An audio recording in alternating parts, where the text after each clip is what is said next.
Hey everybody, for this demonstration, I'm going to show you how this email automation template works. For this example specifically, we're going to use the example of a donation and sending personalized emails to each donor. So the way I designed it here was we're going to use an example, we're going to use myself. We'll take dates over here on the left side, and then we'll say that the person, myself, donated to a cause at April 21, 2023. What I have here next is the full name, and then I wrote a formula to just take the first name because we want to make it more personalized versus saying, hi, Omid Adam Cindy. Next, we have the individual's email. We have the payment type, which may not be relevant for the email itself.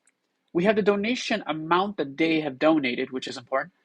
You can now add an item of an example for item one. So whatever item that they spend their money on, if it was a money through a typical event or if it was just pure donation through the website, and when the funds were used. So this is important when we think about the sense of, was this $500 used yet? And then you say what the cause was for that $500.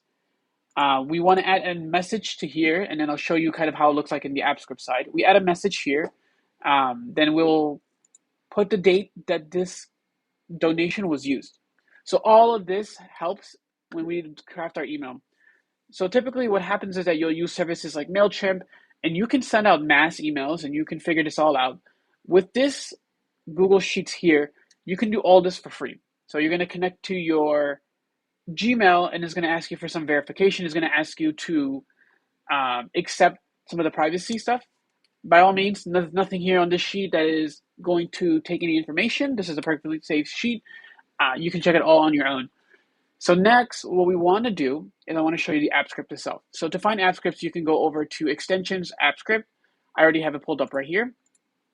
And to give you kind of an overview of what this is, I know there's a lot going on here and there's a lot to digest, but I'll go over section by section. So we have the function here, send email notification. And then we have all the variables that we're going to be using.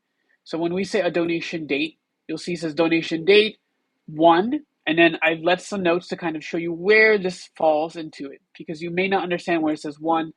It doesn't pick up on the actual column's number letter. It picks up by the number.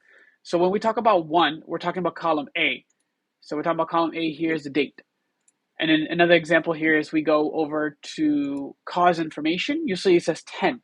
And this is just a reference to column J, and I've highlighted message.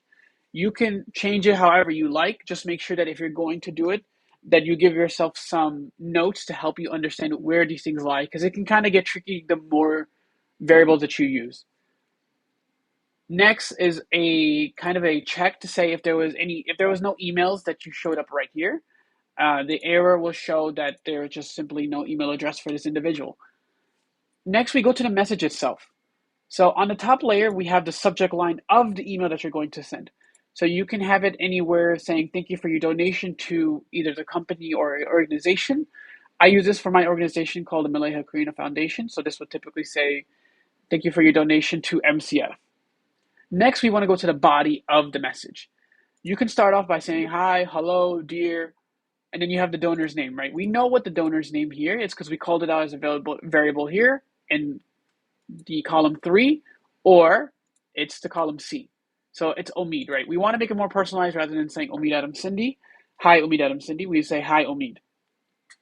Next, we go into different areas, right? So you can add messages directly here on AppScript, and then you can add the plus marks to then add specific variables that has information from the sheet.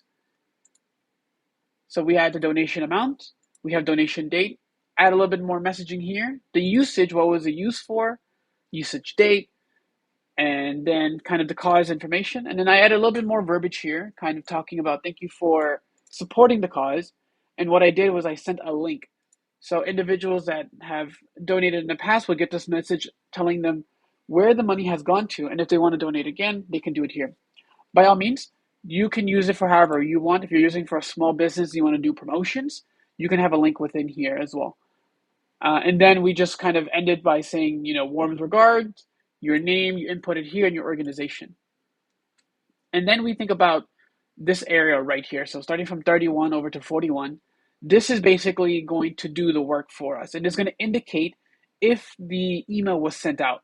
So I'll show you in a bit where this means the yes. So when the email is officially sent, you'll have in your template right here in column L to say, yes, it has already been sent. In this function right here, it just allows us to have it as a tool right here in the custom menu versus coming over here and clicking run every time. So let's see what this looks like in practice. So we're going to send the email, and then you'll see on column L that has all been sent. And let me show you what it looks like on my end.